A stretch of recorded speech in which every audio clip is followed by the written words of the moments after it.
Nakaisip ako ng idea kung paano magkakaroon ng supply ng kuryente dito sa bahay ng aking kapatid, nakita ko lang din sa iba ito, sinubukan ko din gawin itong mini hydro power plant, at eto na nga, natapos ko na siyang gawin.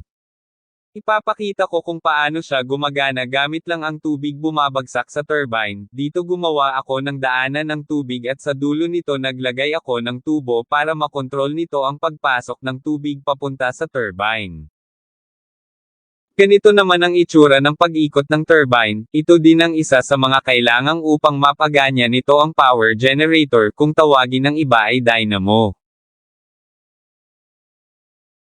At dito naman nakalagay ang dynamo, homemade lang pala ito na nabili ko sa junk shop na motor ng aircon at sinonvert to permanent magnet ang rotor nito. Ito naman ang nagge-generate ng kuryente na umaabot hanggang 240 volts na umaabot hanggang 450 watts. At lalakas pa ito dahil nakadepende ito sa lakas ng agos ng tubig or volume na bumabagsak sa ating turbine. At least papano meron na silang kuryente at hindi na madilim sa loob at sa labas ng bahay nila.